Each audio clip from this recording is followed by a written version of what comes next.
राजधानी दिल्ली में इस वक्त छठ महापर्व को लेकर तैयारी लगभग सरकार की तरफ से पूरी हो गई है। लेकिन इस वक्त मैं मौजूद हूँ कालिंदी कुंज के यमुना नदी के पास और आप देख सकते हैं यहाँ किस तरह से जो ये केमिकल का झाग है ये अभी भी यमुना में नजर आ रहा है।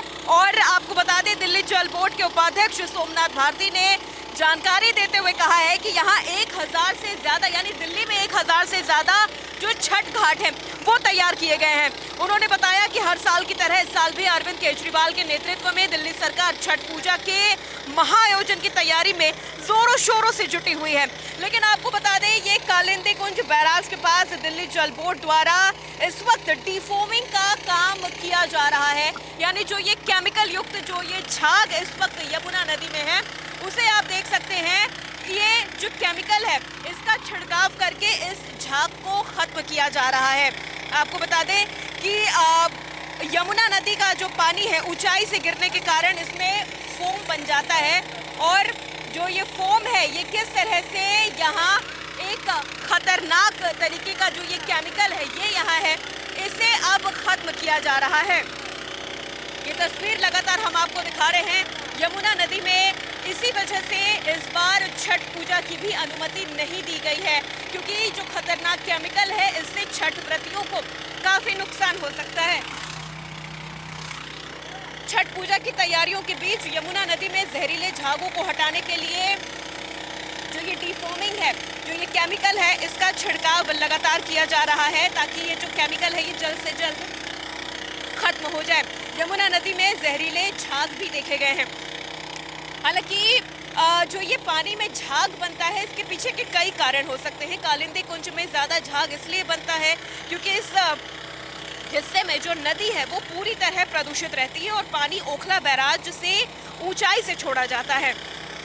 इसके अलावा छठ व्रतियों के लिए ज़्यादा पानी छोड़ा जाता है जिससे ज़्यादा फॉस्फेट होता है और इस वजह से जो झाग है वो बहुत ज़्यादा बनने लगता है और ये जो केमिकल युक्त झाग है ये काफ़ी ज़्यादा हार्मफुल और काफ़ी ज़्यादा नुकसानदायक होता है। तो इस वक्त आप मेरे पीछे देख सकते हैं कि जो डिफॉर्मिंग है उसका काम लगातार जारी है और डिफॉर्मिंग किया जा रहा है। जो ये केमिकल युक्त जो झाग है यमुना नदी में इसे कम करने की कोशिश लगातार की जा रही है।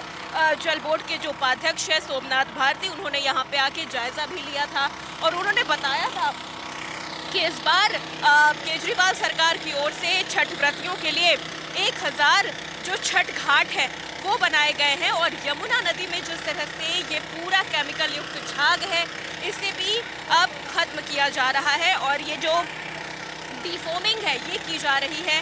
केमिकल युक्त ये जो पानी है इसका छिड़काव यमुना नदी के ऊपर किया जा रहा है ताकि जो झाग है आप देख सकते हैं किस तरह से थोड़ी दूरी पर जो झाग है वो आपको काफ़ी ज़्यादा जो है वो नज़र आ जाएगा और इसे ख़त्म किया जा रहा है। पानी के केमिकल युक्त जो ये पानी है इसका नाम है फूड क्वालिटी केमिकल, इसका छिड़काव किया जा रहा है ताकि यहाँ पे जो झाग बन रहा है यमुना नदी के ऊपर वो कम हो जाए या पूरी तरह से खत्म हो जाए।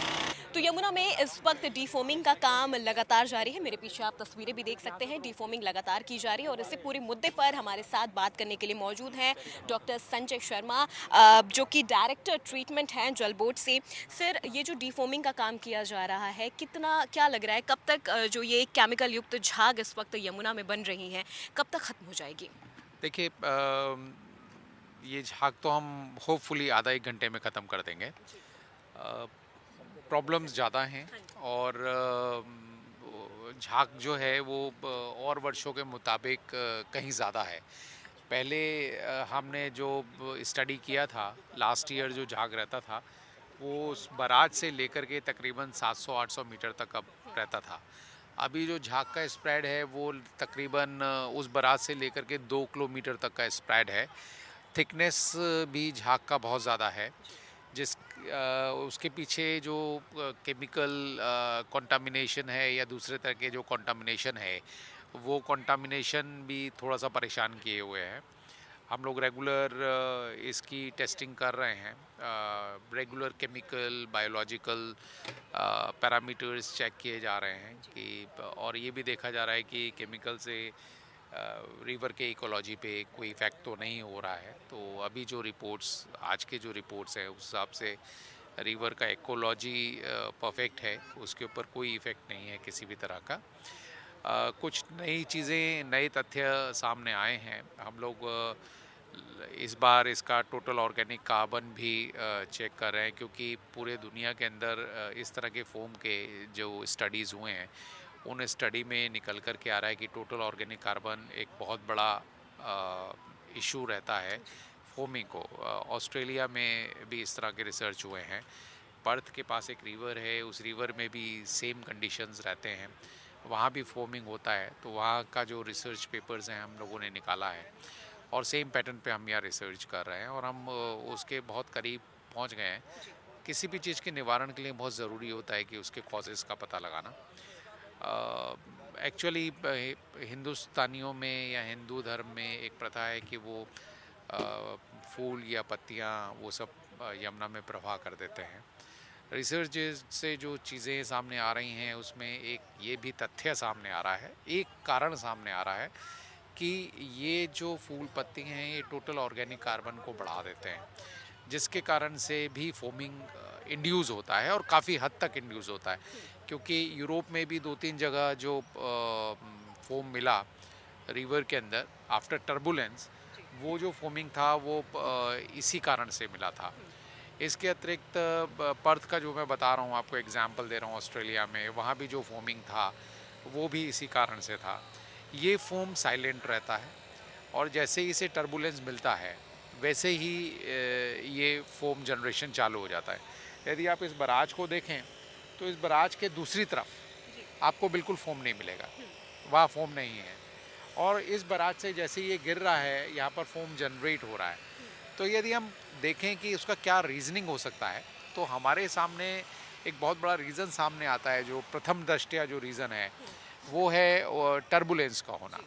सो अदरवाइज़ अगर ये बराज के वो साइड और बराज के इस साइड में यहाँ पर कोई भी ड्रेन का या किसी भी ऐसी सोर्स का नहीं पड़ रहा है जिससे हम कह सकें कि उसके कारण से ऐसा हो रहा हो, सिर्फ टर्बुलेंस एक है। अच्छा सर, ये भी कहा जाता है एक कारण जो ये फोम है इसके जनरेट होने का कहा जाता है कि बैराज से जो पानी जिस फ्लो से गिरता है, ऊंचाई से गिरता है, तो उस वजह से भी जो फोमिंग है वो यहाँ पे जनरेट हो जाती है। जी हाँ, कहीं ना कहीं देखिए अभी जो हमको समझ में आ रहा है वो ये समझ में आ रहा है कि टोटल ऑर्गेनिक कार्बन है। और होता ये है, ये जो पत्तियाँ हैं या जो फूल मालाएँ हम लोग विसर्जित करते हैं या जो एल्गल ग्रोथ हो जाता है वो डिके होता है और उसके डिके होने से उसमें कुछ सर्फेक्टेंट होते हैं नैसर्गिक रूप से। वो सर्फेक्टेंट जो है वो टर्बुलेंस के साथ में इस तरह के फोम पैदा करते हैं। हमको फॉस्फेट लेवल्स भी अभी हाल फिलहाल में कुछ अनप्रेसिडेंटली हाई मिल रहे हैं। 2.4 तक फॉस्फेट हमको हम आइडेंटिफाई कर पा रहे हैं। सोर्स भी हमने आइडेंटिफाई किए हैं कुछ। उसका पूरा रिपोर्ट हम लगभग इस महीने के अंत तक रख पाएंगे। Thank you.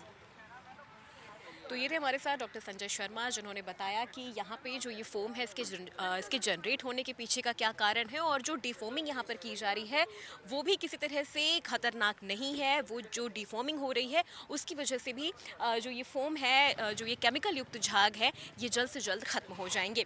Video journalist Shibli के साथ मैं अपूर्वा, इंडिया डेली लाइव।